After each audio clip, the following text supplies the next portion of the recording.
There are weeds everywhere. There's a flower bed right along the side of the house that has been taken over by weeds. So with no budget, just mulch, solar lights, and a $12 shovel, and somehow a lot of grit. Let me show you how I cleaned up the space, removed the weeds, and then also talk about some mistakes along the way.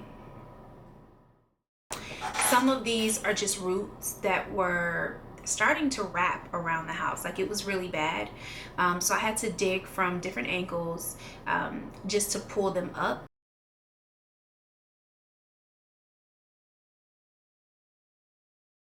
You got to get the roots. Pulling them from the top only trims the surface.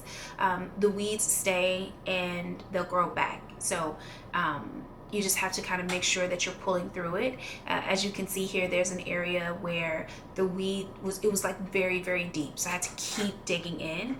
And this thing that's next to this hydrangea, I mean, this was like a legit tree. I, for a moment, was like, oh my gosh. And so you see it's kind of sped up because I didn't want you to see all the rump that was in the photo.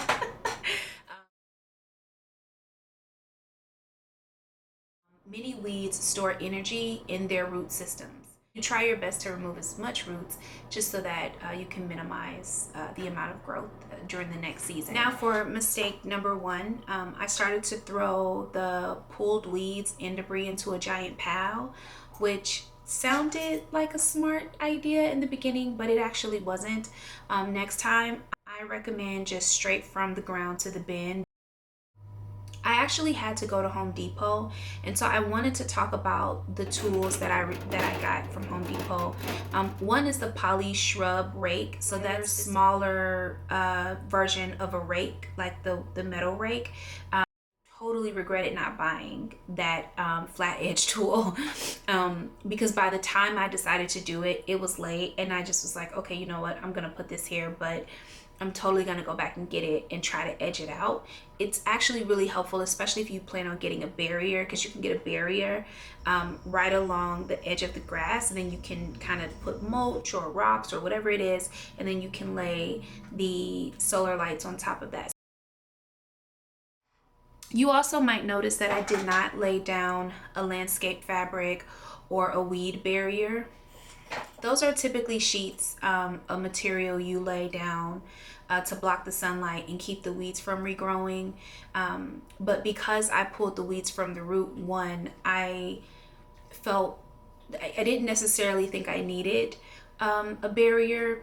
Another thing that is not filmed, but I did do, is I sprayed, I just dumped a big bottle of the like a weed spray that I have been using all summer right along that bed. So I just decided not to get the barrier, and so just 3 bags of mulch at $3.49 a bag, which covered most of the space. I didn't feel like I needed any more mulch. I felt like I had just enough.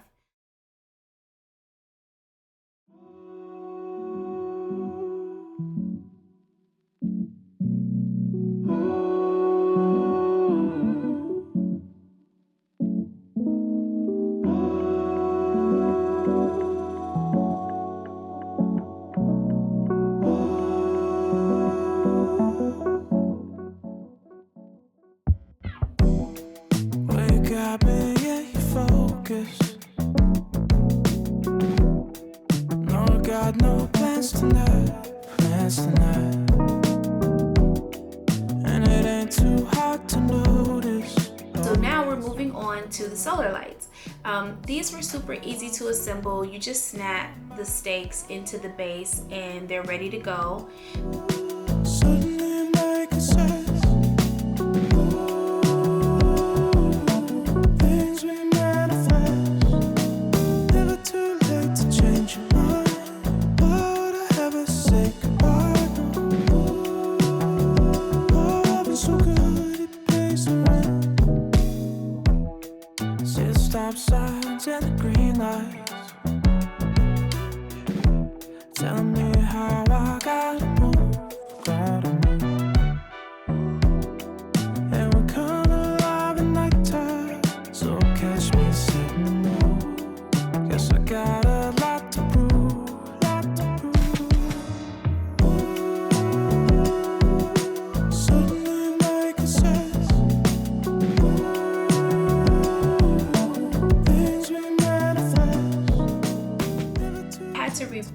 position them.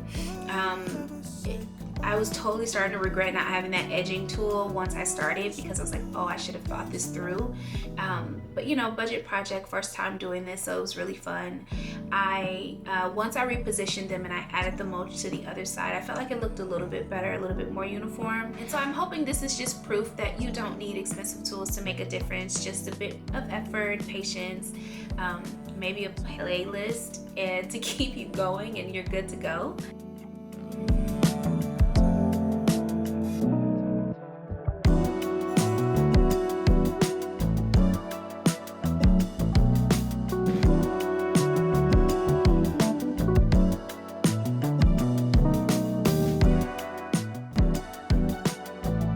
And so here's the space at night with the solar lights doing their thing. It just feels so cozy and clean, and way more welcoming. So what's next? I do plan to come back and add a barrier in the future, right along the grass. I think the edging tool would have been a really nice addition, so I do plan to do that as well. But for now, it's a start. If you're looking to refresh your outdoor space without spending a lot and investing in every single tool out there, I really hope this has given you some inspiration. Subscribe to Cozy by Design DIY for more tips and tricks and more ideas to make your home feel more cozy and intentional. Thank you again for staying around, friends. Bye.